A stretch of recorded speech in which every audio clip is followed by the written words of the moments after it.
Welcome to another week of A Friendly Nudge. So I've been hearing people talk about mayonnaise and scrambled eggs for a long time, but when I saw Jose Andres talking about his favorite omelet had mayo in it and he cooked it in a microwave, it's like, okay, I need to pay attention to this because I think this helps remove that obstacle that people have about, hey, I don't have enough time to cook, or I'm not that comfortable trying to make an omelet. Well, okay, this can be kind of an entry point for you. So all it really takes is mayonnaise, eggs, and then anything you want to use for a filling or to put on the top. I'm using goat cheese to go into it after I've cooked the omelet, and then I'm going to put some avocado and cherry tomatoes on top. So all I'm going to do is just add just a little bit of olive oil to the plate that I'm going to use. And this thing's got sides on it. You could use like a bowl that has kind of a large flat bottom, because you wouldn't want to use just a regular plate or it's going to spill off the sides.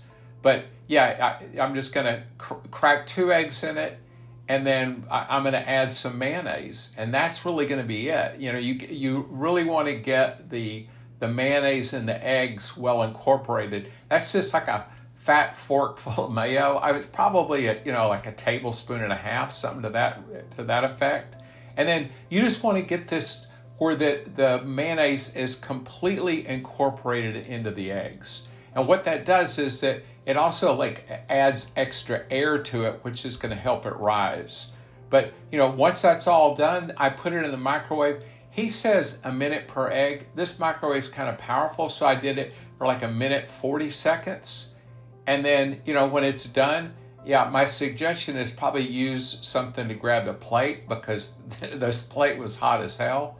And then you're just going to use a spatula to get the sides loose, because this thing's now completely cooked. And then all I'm going to do is just add the goat cheese in here and then start to fold it up. So we'll put the goat cheese in. That's a pretty healthy portion of goat cheese. And you could use any kind of cheese. I would say, obviously you'd want it grated if you were using something that was a little harder cheese. And then, just kind of get the sides folded in.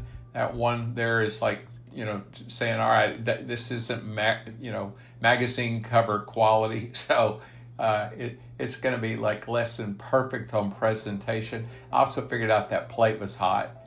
But yeah, I mean, it's going to be eaten in just a second anyway. And then I'm going to add the avocado slices to it. And this would be great too with fresh herbs. Tarragon would be great, basil, cilantro.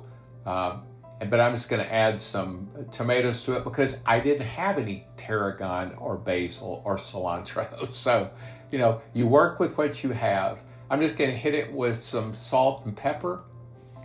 And then, once we get that on there, then we're going to go in for the taste. But I've already had one of these. These things are absolutely delicious and really easy to do. So hope you enjoy it, and have a wonderful week and play with your food.